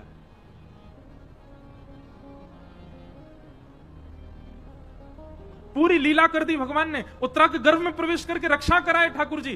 पर बाहर क्या कह रहे हैं सबको, अरे नहीं नहीं उत्तरा की जय जयकार करो, इसके पातिव्रत बल ने, इसके जीवन भर की तपस्या ने, इसके सत्कर्मों ने इसकी रक्षा की है। ये ठाकुर जी का स्वभाव है, करते सब वो ही हैं, पर हमको ऐसा आभास करवाते हैं, हमको ऐसा अनुभव कराते हैं, ओहो मैंने बहुत पढ़ाई करी थी इसलिए मैं पास हो गया, मैंने बहुत मेहनत करी थी इसलिए मुझे ये वस्तु प्राप्त हो गई, मैंने बहुत धन कमा करके घर बना दिया, मैंने ये प्राप्त किया, मैंने वो प्राप्त किया। ठाकुर जी तो मंद मंद मुस्काते हैं, बढ़िया है, अपने ऊपर ही लेता रहे सबरी बात। करने वाले सब ठाकुर जी। हमारा स्वभाव बिल्कुल ठाकुर जी से उल्टा है। ठाकुर जी हमेशा करके क्रेडिट दूसरों को देते हो। हमारा स्वभाव कैसा, दूसरों को कर जाए तो वहां में क्रेडिट स्वयं लेवे को प्रयास करें, हमको मिले। कोई घर का सदस्य कहते आज सब्जी बहुत अच्छी बनी थी मां, इतने में पिताजी कह रहे हैं लाया तो मैं ही था दुकान से। भले मेहनत मां ने करी, कछु करी, लेकिन कहीं से भी हमको क्रेडिट मिलना चाहिए। अरे भैया कथा बहुत जोर की भाई मथुरा में। अब सब लोग कहें अरे वो व्यवस्था तो मैंने करवाई थी, पंडाल तो मैंने बनवाया था, पीछे का बैकड्रॉप तो मैं चूज करके लाया था। नहीं करना है ऐसा। सारे लॉयंस क्लब वाले लोग सुनो, कथा खूब आनंद से हैजाबा के बाद कहीं कहा सब द्वारिकाधीश करके गए, भैया हम तो माध्यम है जो हमने ना कियो है, हमारी सामर्थ्य नहीं, हमारे बल में नहीं, हमारे वश में नहीं। और मैं भी यदि यूं सोचूं ओहो मेरी कथा सुन के देखिए भगत बन गो, मेरी कथा सुन के यानी मांस छोड़ दियो, मेरी कथा सुन के, ठाकुर जी कहेंगे दारी के तो ऊपर आते हुए बताऊंगा, तेरी कथा थे भयो सब ठाकुर जी कर रहे हैं, मैं और आप तो हम सब तो माध्यम हैं। ये क्रिया क्रियान्वित ठाकुर जी से होती है। भगवान ने उत्तरा का मान बढ़ा दिया सबके सामने, परंतु यह लीला दूर खड़ी खड़ी कुंती देख रही थी।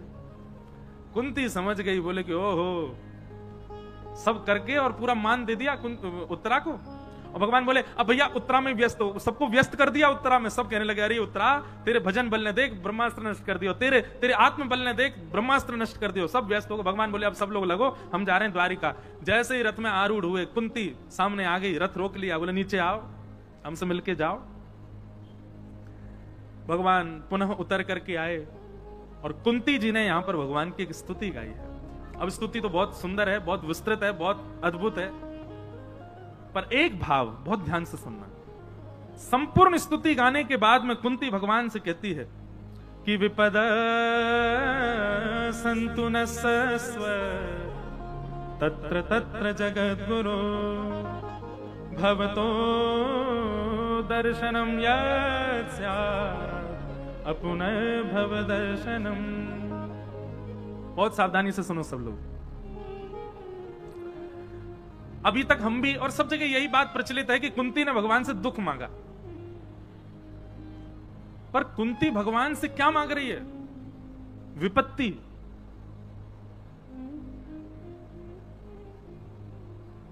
कुंती सिचुएशन मांग रही है ठाकुर जी से। और सिचुएशन कैसी मांग रही है? बोले भवतो दर्शनम यत् स्यात्, जिस सिचुएशन से, जिस वातावरण से मेरी आपके दर्शन करने की इच्छा प्रकट हो, वैसी सिचुएशन, वैसा वातावरण मुझको दीजिए नाथ। परंतु हम मानव हैं, हमारा स्वभाव ऐसा है कि कष्ट की घड़ी में ही हमको ज्यादा ठाकुर जी याद आते हैं। इसलिए कुंती कह रही है कि नाथ मुझे विपत्ति प्रदान करो, मुझे कष्ट दे दो। संसार में जितनी विपत्तियां सब मेरे जीवन में आ जाएं। क्यों? क्योंकि विपत्ति की स्थिति में आपकी स्मृति बहुत ज्यादा होती है।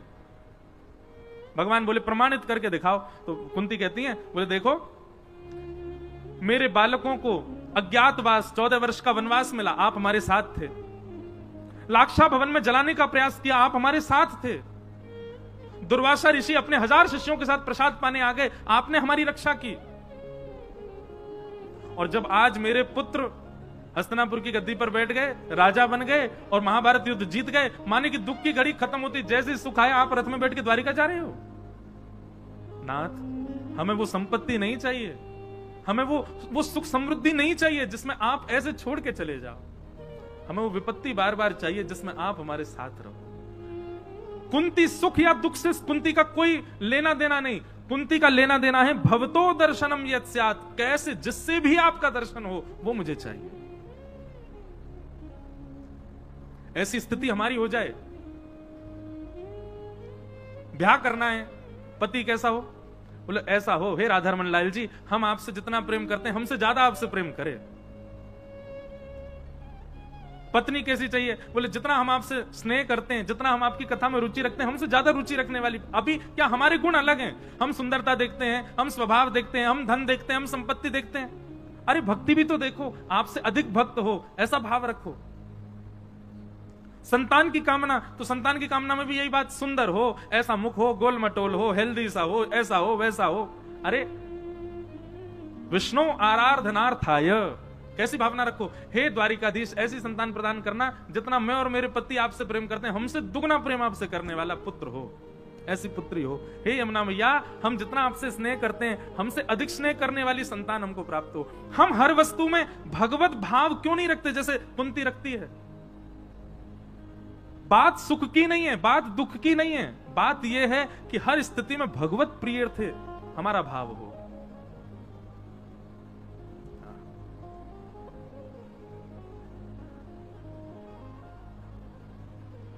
कुंती ने भगवान की स्तुति गाई और स्तुति गाने के पश्चात भगवान के श्री चरणों में प्रणाम किया। कुंती की स्तुति के प्रारंभ में भी नमस्ते है और कुंती की स्तुति के विश्राम में भी नमस्ते है। नमः दोनों भावों में नमस्कार करते हुए हमको मानो कुंती बता रही है कि आप केवल ठाकुर जी को प्रणाम कर सकते हो, इसके अतिरिक्त आप कुछ नहीं दे सकते ठाकुर जी को। इस प्रकार कुंती की स्तुति हुई। भगवान कुंती से मिलकर के जैसे ही रथ में आरूढ़ होकर के जाने लगे तो फिर युधिष्ठिर रोने लगे। भगवान समझ गए युधिष्ठिर के मन में क्षोभ है, तो युधिष्ठिर के क्षोभ को दूर करने के लिए भगवान उनको भीष्म पितामह के पास लेकर के गए। भीष्म पितामह ने 5 पांडवों को ज्ञान उपदेश किया और तत्पश्चात भगवान की मधुर स्तुति गाई, जैसे हम भीष्म स्तुति कहते हैं। इतिमतिरुपकल्पिता वितृष्णा भगवत सात्वत पुंगवे विभुम्ने स्वसुखमुपगते वचिद्विहर्तुं प्रकृतिमुपेयुषि यद्भव प्रवाह त्रिभुवनकमनं तमालवर्णं रविकर गौरवराम्बरं दधाने वपुरलककुलावृताननाब्जं विजय सखेरतिरस्तु मे नवद्या। एक बात हमारी बहुत ध्यान से सुनना, भीष्म पितामह के द्वारा गाई गई जो भीष्म स्तुति है, यदि कोई व्यक्ति इस भीष्म स्तुति का नित्य पाठ करे, भीष्म स्तुति का नित्य पाठ करे तो उसको एक भाव की प्राप्ति होगी और वही भाव दुनिया को चाहिए। क्या? अंते नारायण स्मृति। भीष्म स्तुति नित्य गाने का यह प्रभाव होगा कि अंतिम समय जब भी आने वाला होगा ठाकुर जी का एक क्षण के लिए ही सही दर्शन निश्चित होगा। यह भीष्म स्तुति का प्रभाव है, क्योंकि भीष्म पितामह ने अपने अंतिम क्षण में ही इसको गाया है।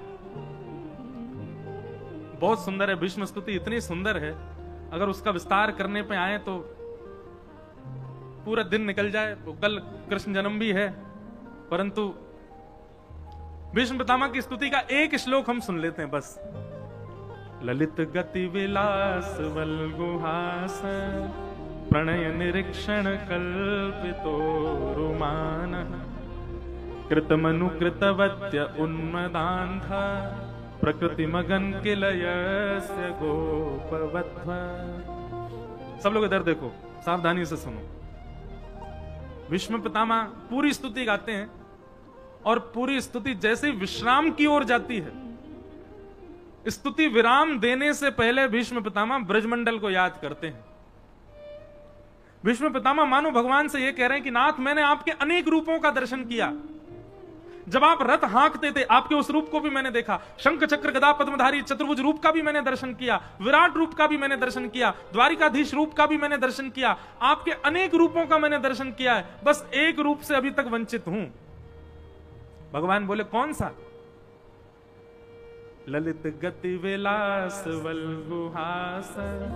बोले नाथ, जो आपकी ये टेढ़ी मेढ़ी चाल है, वृंदावन में जैसे आप चलते हो, एक पद गाते हैं ना आपके, आप भी गाते हैं, सब ही अंग को बाको गिरधर, सब ही अंग को बाको, बाकी चाल चलत गोकुल में, छल छबीलो बाको, सब ही अंग को बाको। विष्णु पितामह कह रहे हैं नाथ, मुझे आपका वो रूप देखना है।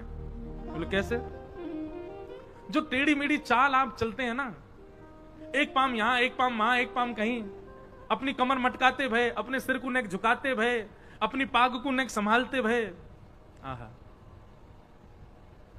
पाग टेढ़ी सिधरे, वापे मोती लटकन।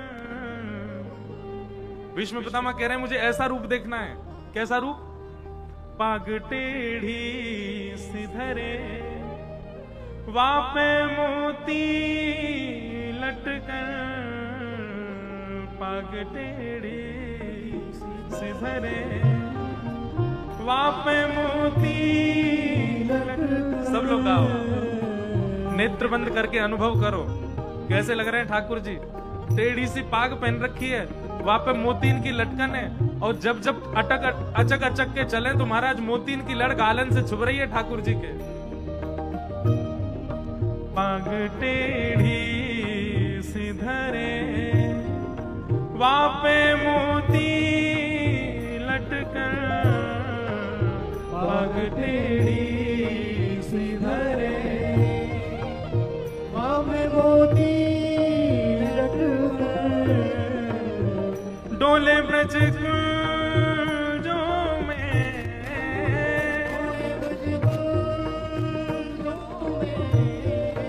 डोले श्री वृंदावन में,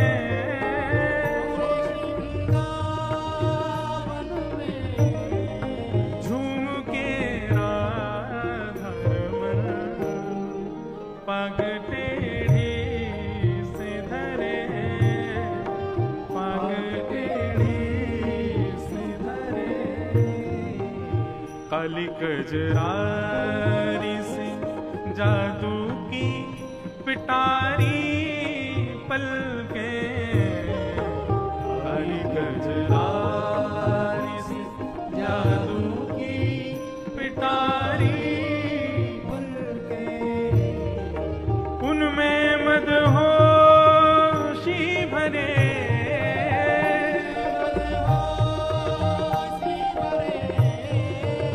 उनमें मदहोशी भरे,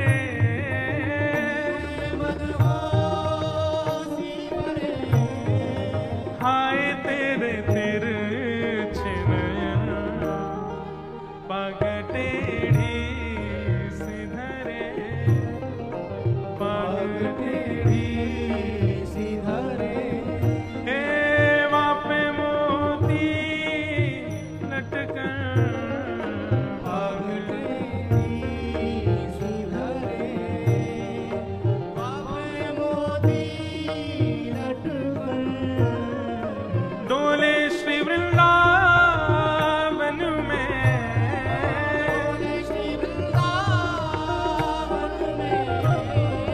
डोले ब्रज कुंजों में,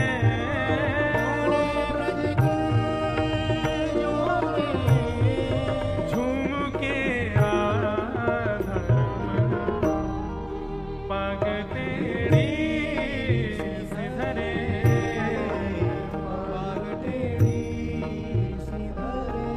विष्णु पितामह कह रहे हैं ललित गति विलास बलगुहास, आपकी वो ललित गति वाली चाल, ये टेढ़ी मेढ़ी आपकी चाल, ये आप ऐसा सिर टेढ़ा सा करके, कमर टेढ़ी सी करके, दोनों पांव ऐसे मोड़ करके जो आप वेणुनाद करते हैं, नाथ मुझे वो दर्शन करना है। और उसके अलावा बोले कृतमनुकृतवत्य उन्मदांध, बोले आप जगत नियंता हैं, आप जगदाधार हैं, आप त्रिलोकीनाथ हैं, पर गोपियां आपको मक्खन के बहाने ले जाती हैं, और मक्खन के बहाने ले जाके लाला माखन खाएगा? बोले हाँ खाऊंगा। बोले पहले बंदर की तरह खो खो करके दिखा। आप त्रिलोकीनाथ बंदर बन जाते हैं। गोपियां कहती हैं लाला दूध पिएगा? बोले हाँ पीऊंगा। बोले पहले नृत्य करके दिखा, तो आप नृत्य करने लग जाते हैं। वो कृतमनुकृतवत्य उन्मदांध प्रकृति मगन किल यस्य गोपवध्व, उन गोपियों की बात मान करके आप अपने प्रभुता छोड़ करके नाथ इस प्रकार उनके कही गई उनकी मन की भावना को आप कृत्य करने लग जाते हैं। मुझे वो रूप आपका देखना है। भगवान भीष्म पितामह से कह रहे हैं वाकई यहां तो ब्रज में आना पड़ेगा। तो मानो अपनी स्तुति के विश्राम सत्र में श्री भीष्म पितामह ब्रज को याद कर रहे हैं, ताकि अगला जन्म मेरा ब्रज में है जाए, मैं भी ऐसे दर्शन करूं ठाकुर जी के। बोलो वृंदावन बिहारी लाल की जय। अभी तो एक ही श्लोक सुनो, ऐसे भीष्म पितामह के 14-15 श्लोक हैं, अद्भुत स्तुति है। सबको प्रणाम मात्र करते हैं।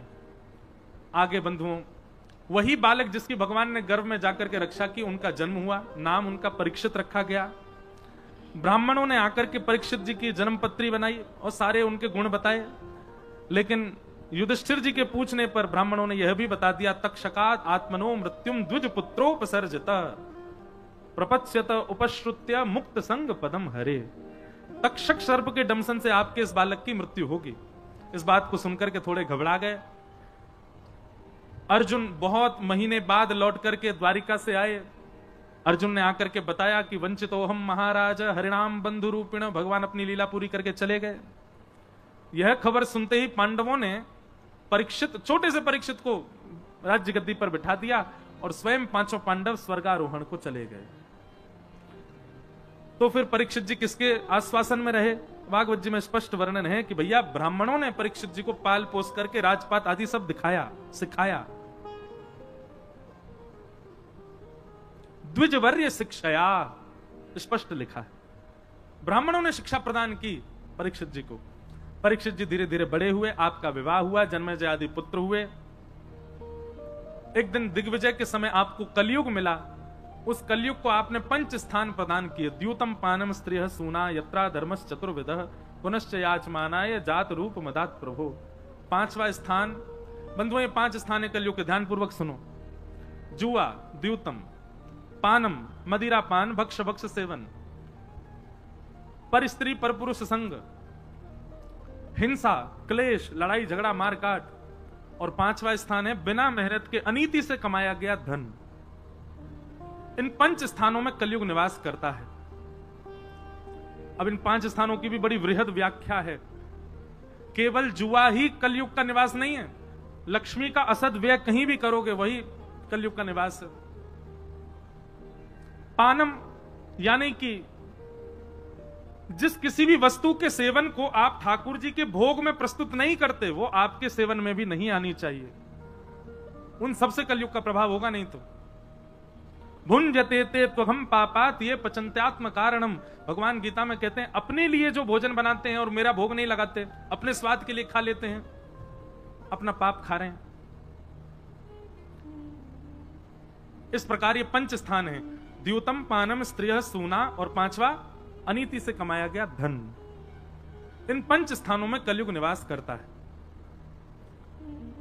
राजा परीक्षित ने 5 स्थान कलयुग को दे दिए, पर श्रीमद् भागवत जी में ऐसा वर्णन है जब तक परीक्षित जी धराधाम पर रहे तब तक कलयुग अपने रूप में नहीं आया। बोले क्यों? बोले परीक्षित जी के भय के कारण कलयुग ने अपना स्वरूप विस्तृत नहीं किया, सूक्ष्म रूप से ही रहा। जब परीक्षित जी चले गए तब कलयुग ने अपना भाव डालना सब जगह प्रारंभ किया। एक दिन परीक्षित जी आखेट को वन में गए, वहां बहुत जोर की प्यास लगी तो शमिक ऋषि के आश्रम गए। शमिक ऋषि समाधि में बैठे थे, जल की याचना की, न मिलने पर ऋषि का अपमान किया, गले में मरा हुआ सर्प डाल दिया, तो आपके पुत्र श्रृंगी ने परीक्षित को 7 दिन में मरने का श्राप दे दिया। परीक्षित अपने पुत्र जन्मेजय को राज्य गद्दी पर बिठा करके गंगा के तट पर आ गए। वहां पर अनेक ऋषियों से आपने पूछा जल्दी मरने वाले की मुक्ति का उपाय क्या है। तभी वहां पर सुखदेव जी का आगमन हुआ। ये सब कथा कहने को तो अभी 2 घंटा की कथा है, लेकिन हमने 2 मिनट में कही है क्योंकि बहुत विस्तृत भाव है। सब लोग हाथ जोड़ करके सुखदेव जी को प्रणाम करो, सुखदेव जी को वंदन करो। कि तत्रा भवद भगवान व्यास पुत्रो यदिच्छया गामटमानो नपेक्ष अलक्षलिंगो निजलाभतुष्टो व्रतस्य वालैरवधूत भेष। बोलो सुखदेव जी महाराज की। वास्तव में कथा तब शुरू होती जब सुखदेव जी आ जाते। अब सुखदेव जी का आगमन हुआ। परीक्षित ने चरणों में प्रणाम करते हुए यही प्रश्न किया जिसके जीवन के 7 दिन बचे हैं, जो म्रियमाण अवस्था में उसको क्या करना चाहिए।